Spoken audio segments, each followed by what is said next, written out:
औज़ुबिल्लाहिमिनश्शैतानिर्रजीम बिस्मिल्लाहिर्रहमानिर्रहीम। उम्मीद करती हूँ आप लोग ठीक और खैरियत से होंगे। आज मैं आप लोगों के साथ डॉक्टर नासिर अटैकज़ई के हवाले से कुछ बात करूँगी। डॉक्टर नासिर अटैकज़ई का ताल्लुक क्वेटा से। इनके 4 बेटे थे जो शादी की किसी तकरीब से वापस आ रहे थे कि रास्ते में उसकी गाड़ी पर किसी ने फायरिंग कर दी। उनमें से 3 भाई उसी टाइम शहीद हो गए। पुलिस की तफ्तीश के मुताबिक उसकी गाड़ी में 2 बंदे और भी थे जो कहा जाता है कि मुजज़ाना तौर पर बच गए। वो दोनों लोग कौन थे? वो दोनों लोग इसकी ही घर के बंदे थे। एक उसका अपना सका भाई और दूसरा मुलाजिम।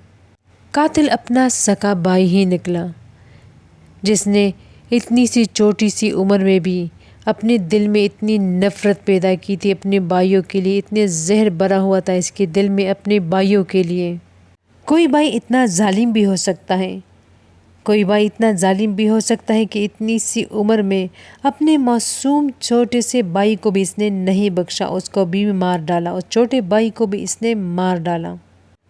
छोटे भाई तो दिल के बहुत करीब होते हैं, वो तो दिल के टुकड़े होते हैं।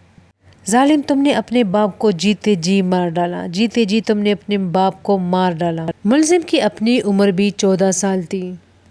उसके बड़े भाई का उम्र 18 साल, दूसरे का 16 साल, सबसे छोटे भाई का उम्र 8 साल थी। आपने सिर्फ 3 कत्ल नहीं की, आपने अपनी माँ को भी मारा, बाप को भी जीते जी मार डाला। आपने सिर्फ 3 कत्ल नहीं की, आपने 5 कत्ल कर दी।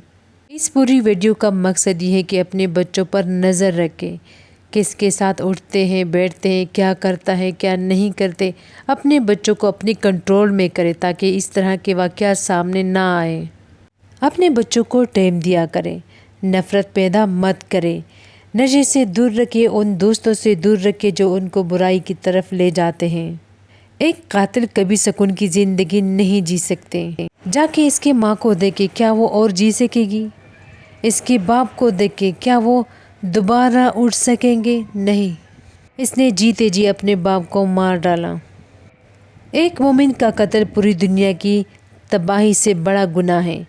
नबी अकरम सल्लल्लाहु अलैहि वसल्लम ने फरमाया, मोमिन को कत्ल करना अल्लाह ताला के नज़दीक तमाम दुनिया की बर्बाद होने से बड़ा है। एक कातिल कभी सुकून की ज़िंदगी जी नहीं सकते, चाहे इसके पास गाड़ी बंगला सब कुछ ही क्यों न हो। क्यों आप लोगों में बर्दाश्त ख़त्म हो गई है? क्यों आप लोगों ने रिश्तों को समझना छोड़ दिया है?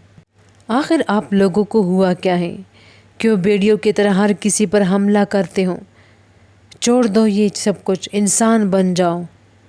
या अल्लाह हम सब पर रहम फरमा, आमीन सुम्मा आमीन।